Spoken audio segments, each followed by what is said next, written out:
À qui Caïn s'est-il marié? Caïn connut sa femme, une descendante d'Adam, et elle conçut et donna naissance à Enoch, et Caïn construisit une ville et la nomma Enoch, d'après le nom de son fils. Genèse 4 verset 17. Peut-être aucune femme mentionnée dans les Écritures n'a-t-elle causé autant de confusion parmi les chrétiens. Dans le jardin d'Éden, l'humanité commença avec deux figures façonnées par Dieu, Adam et Ève. En tant que premiers humains, Adam et Ève portaient l'image de Dieu, pur et beau.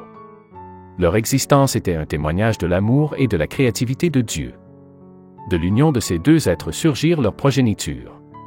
Parmi leurs enfants, deux noms se démarquent, Caïn et Abel.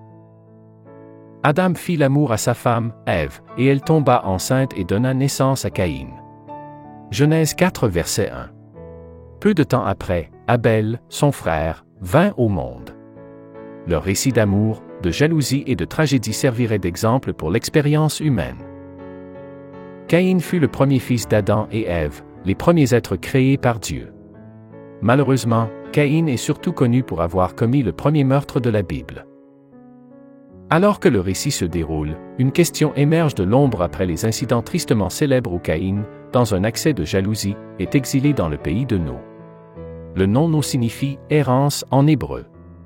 Le pays de No n'est pas décrit en détail, mais son nom symbolise le destin de Caïn en tant qu'errant et paria. Là, la Bible mentionne « Caïn connut sa femme et elle conçut et donna naissance à Enoch ». Genèse 4 verset 17. La question persistante qui a déconcerté beaucoup est « Qui était sa femme? D'où venait-elle » Lorsque nous lisons les premiers chapitres de la Genèse, nous sommes présentés à Adam, Ève, Caïn et Abel. Cependant, après l'acte tragique de meurtre de Caïn, les Écritures nous disent qu'il se rendit dans le pays de No et eut des descendants. Cela nous amène à nous demander d'où venait sa femme. La Bible fournit quelques indices qui peuvent nous aider à résoudre ce mystère.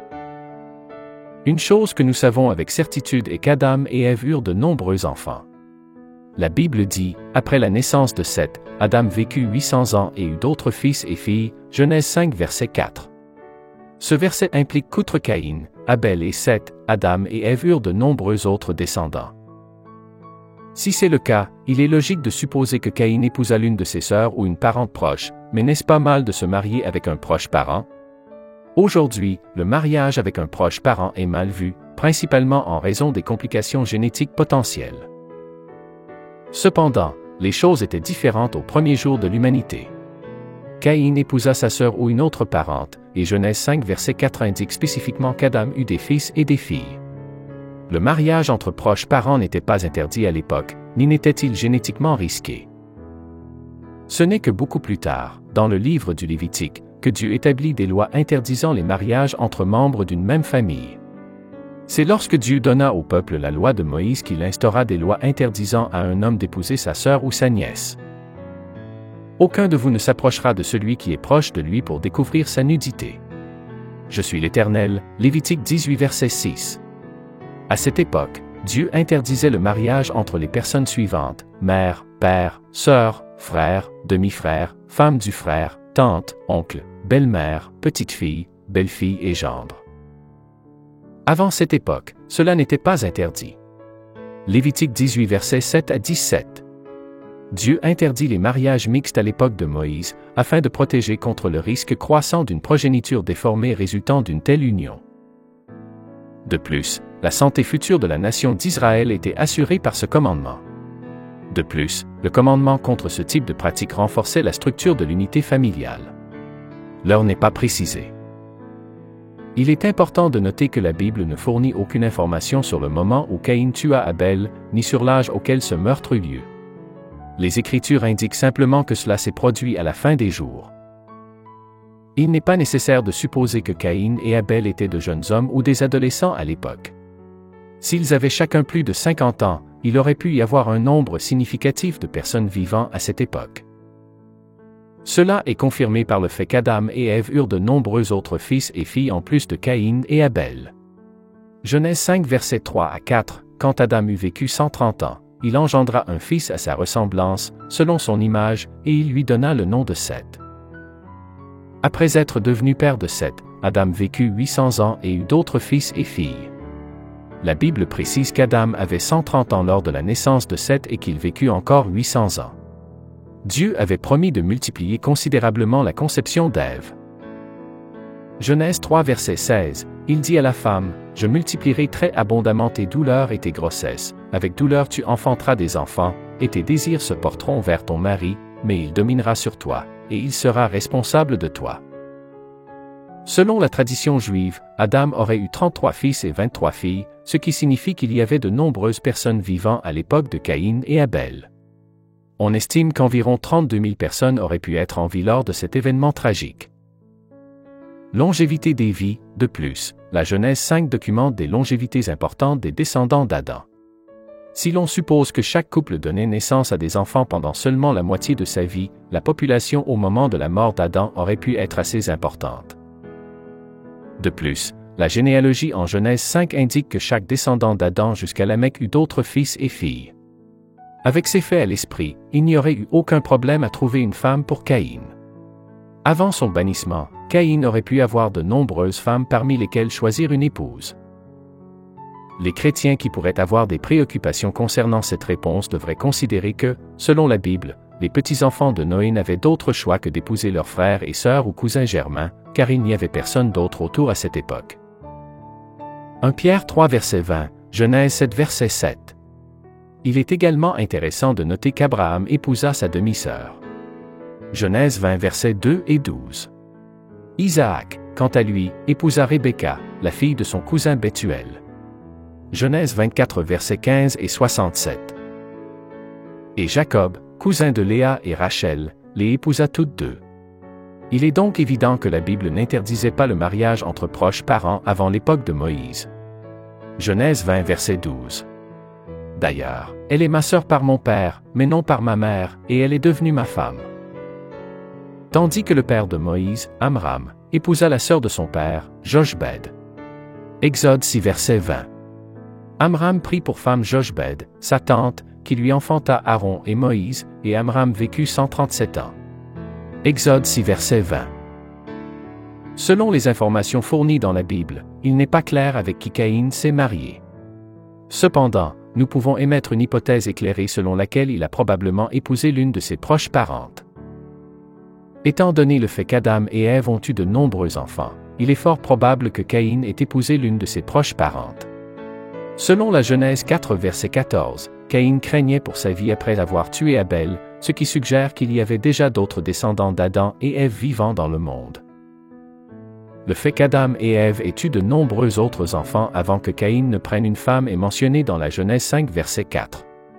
Il est très probable qu'il n'y avait pas seulement des enfants, mais aussi des petits-enfants d'Adam et Ève vivant au moment de la mort d'Abel. Humanité pré-adamique, certains suggèrent que la femme de Caïn appartenait à un groupe d'humains pré-adamiques qui existait avant Adam et Ève. Cependant, cette hypothèse soulève plus de questions qu'elle n'en résout. La Bible indique clairement qu'Adam fut le premier homme créé, et l'idée que Caïn aurait pu épouser quelqu'un de cette race préexistante contredit cela. Genèse 2 verset 7. Puis le Seigneur Dieu forma, c'est-à-dire créa le corps de l'homme, de la poussière du sol, et insuffla dans ses narines le souffle de vie, et l'homme devint un être vivant, une entité complète tant sur le plan physique que spirituel. Genèse 2 versets 18 à 19. Le Seigneur Dieu dit, « Il n'est pas bon que l'homme soit seul. Je lui ferai une aide qui lui corresponde, une compagne adaptée et complémentaire. » Alors le Seigneur Dieu forma du sol chaque animal des champs et chaque oiseau du ciel, et les amena à Adam pour voir comment il les appellerait, et tout ce que l'homme appelait chaque être vivant, c'était son nom. De plus, sa femme, Ève, a reçu son nom parce qu'elle était la mère de toute vie. Genèse 3 verset 20. L'homme donna à sa femme le nom d'Ève, source de vie, parce qu'elle était la mère de tous les vivants. Ces deux faits excluent l'idée d'une race pré-adamique dont Caïn aurait choisi une femme. Autres enfants, certaines interprétations bibliques suggèrent que l'existence d'autres humains en dehors de Caïn et Abel peut s'expliquer en supposant que Caïn et Abel n'étaient pas nécessairement les deux premiers fils d'Adam et Ève. Ils soutiennent que d'autres fils et filles ont pu naître avant Caïn et Abel, et que la Bible met simplement l'accent sur ces deux-là. Cependant, la Bible ne mentionne aucun autre enfant d'Adam et Ève avant Caïn et Abel. Il est possible que d'autres enfants aient existé avant Caïn et Abel, mais une telle affirmation manque de soutien dans les Écritures et ne peut pas être complètement vérifiée. Si toute l'humanité descendait d'Adam et Ève, et que leurs deux premiers fils étaient Caïn et Abel, comment expliquer l'existence de la femme de Caïn? Qu'est-il arrivé à la famille de Caïn? Et Caïn connut sa femme, et il bâtit une ville. On peut voir ici les débuts de l'industrie et de l'urbanisation. Un aspect centré sur l'homme dès le départ. La ville fut nommée d'après le nom de son fils, sans orientation vers Dieu. La déchéance de la race humaine se poursuivit et s'intensifia même dans les générations suivant Caïn. Genèse 4 versets 18 à 22. À Enoch naquit Irad, et Irad engendra Meujaël, et Meujaël engendra Methusaël, et Methusaël engendra Lamech. Puis, Lamech prit pour lui deux femmes. Le nom de l'une était Ada, et le nom de la seconde était Tsilla. Ada donna naissance à Jabal, il fut le père de ceux qui habitent sous des tentes et ont du bétail. Le nom de son frère était Jubal, il fut le père de tous ceux qui jouent de la harpe et du chalumeau. Et Tsilla, elle aussi, donna naissance à Tubal-Caïn, qui forgeait tous les instruments d'airain et de fer. Et la sœur de Tubal-Caïn était Nama. Il est possible que le nom Lamech signifie « conquérant » en hébreu. Selon la généalogie de Caïn, il était le sixième enfant d'Adam. L'arrogance de Lamech contraste avec la piété d'Enoch, qui était le sixième d'Adam dans la lignée de Seth. Les noms de ses femmes et de sa fille reflètent l'accent mis sur son cœur. Ada signifie plaisir, ornement ou beauté. Tsilla signifie ombre, probablement en référence à une couverture luxueuse de cheveux. Le nom de sa fille était Nama, signifiant charme. La culture de Lamech était axée sur la beauté physique et extérieure. L'arrogante vantardise de Lamech est mentionnée dans Genèse 4 versets 23 à 24. Lamech dit à ses femmes, Ada et Tsilla, écoutez ma voix, femmes de Lamech. Prêtez attention à mes paroles, car j'ai tué un homme pour me blesser, et un jeune homme pour me frapper. Si la vengeance de Caïn est 7 fois, celle de Lamech est 77 fois. Lamech se vante du meurtre d'un autre homme, et la manière dont il pense pouvoir promettre une rétribution plus importante que celle de Dieu démontre une dégénérescence progressive parmi les humains. La race humaine a connu une rapide détérioration, que l'on pourrait décrire comme une dévolution. On lit, si la vengeance de Caïn sera 7 fois, celle de Lamech 77 fois. Tout cela représente une perspective centrée sur l'homme. La ville était la ville de Caïn. L'intérêt de Lamech était ses belles femmes et sa force perçue. Mais malgré toutes les vantardises de Lamech, ni lui ni sa descendance ne sont jamais mentionnés de nouveau dans la Bible. Il est venu à néant. Parfois, des malédictions peuvent provenir de générations précédentes. Cela signifie-t-il qu'il n'y a pas d'espoir? La race humaine continue-t-elle ainsi? Non, il y a de l'espoir. En avançant dans le texte, nous découvrons que Dieu a fourni un remède. Le membre le plus notable de la descendance de Caïn est le vantard Lamech. Les 21 mots de son discours sont souvent considérés comme un exemple de poésie primitive. Étant donné que le début de divers aspects de la civilisation est mis en évidence dans cette section, l'échange de coups pourrait dénoter le début de la guerre entre les humains. Intéressant, avec tous les débuts cités dans ce passage, il n'y a pas d'origine de la royauté. Cela est d'un intérêt particulier, car dans les registres du Proche-Orient ancien, la royauté est l'un des développements les plus significatifs au sein de la civilisation. La construction de villes, la polygamie et l'initiation de la guerre sont 3 éléments le plus souvent associés au roi dans la littérature ancienne. Dans la Genèse 4, Lamech est le plus étroitement associé aux actions typiques liées à la royauté. Le texte passe de Caïn impénitent à Lamech défiant.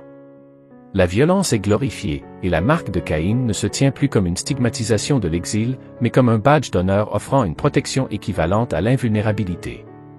Les versets 17 à 24 répertorient la postérité de Caïn et une série de premières. La première ville nommée Enoch, le premier cas de polygamie, le début de l'élevage organisé, le commencement de l'art musical et des métiers du métal, la première chanson sur la violence et le meurtre. Dans la chanson, Lamech explique à ses femmes qu'il a tué un jeune homme en légitime défense, mais que parce que ce n'était pas prémédité comme le meurtre de Caïn sur son frère, Lamech serait bien plus à l'abri des représailles.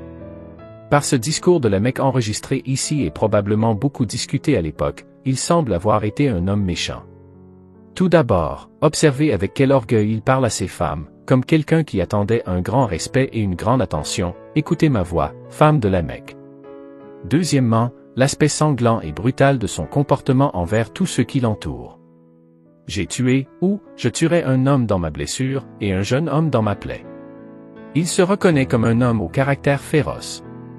À mesure que la famille de Caïn perpétuait davantage de rébellions contre Dieu, la lignée de Caïn construisit la cité de l'homme. Ce projet atteignit son apogée plus tard, avec la construction de la tour de Babel. À cette époque comme aujourd'hui, les hommes sans Dieu sont poussés à construire de grands empires en défiance de Dieu. Ils tendent généralement à consolider le pouvoir pour établir un gouvernement dépourvu du règne du Christ. Depuis que Caïn a construit sa première ville, c'est la passion des hommes qui fuit Dieu. Considérez également la rébellion ultérieure de Lamech, l'arrière-petit-fils de Caïn. Plus d'un siècle après la déclaration de Dieu contre Caïn, Lamech continuait à moquer et à déformer la parole de Dieu. Comment ce passage nous enseigne-t-il à marcher avec Dieu dans la foi et l'obéissance? La vie du vagabond, de l'errant et de l'étranger est maudite. C'est une vie dépourvue de relations à long terme, de responsabilité et d'une communauté authentique. C'est très certainement l'image de la vie dans la ville moderne. À mesure que les hommes construisent leur ville et errent de communauté en communauté, ils renoncent progressivement au maintien de relations étroites et de la responsabilité. Un cœur qui cherche constamment à s'éloigner des relations avec Dieu et avec les frères et sœurs n'est pas un cœur que nous devrions désirer. Ils deviennent de plus en plus à l'aise dans leur monde d'anonymat.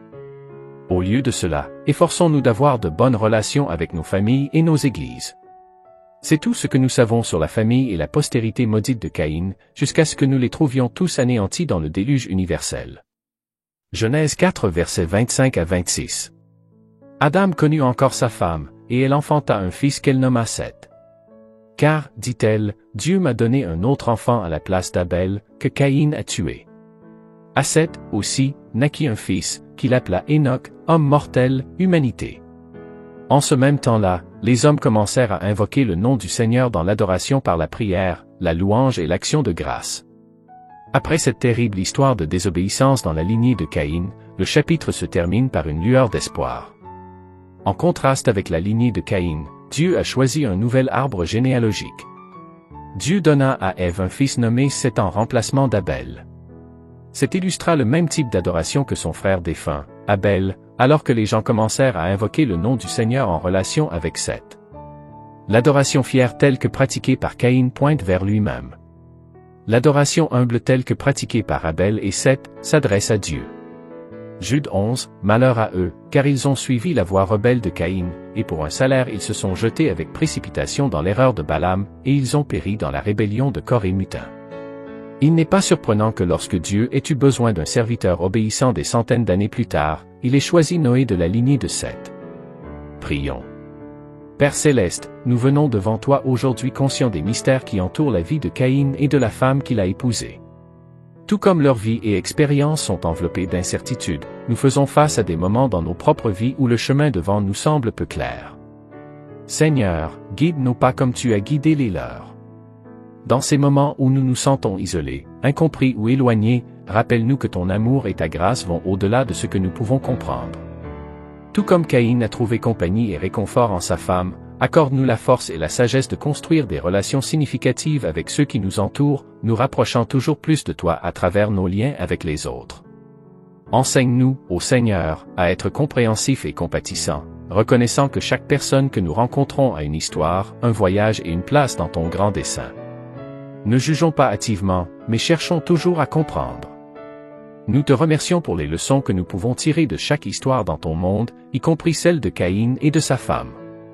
Nous sommes rappelés que même dans les moments de doute, d'épreuve ou d'incertitude, tu es toujours présent et agissant dans nos vies. Bénis et garde-nous, Père, alors que nous marchons dans ce voyage appelé la vie, tirant notre force de ton amour éternel et trouvant notre raison d'être dans ton plan. Au nom de Jésus, nous prions. Amen.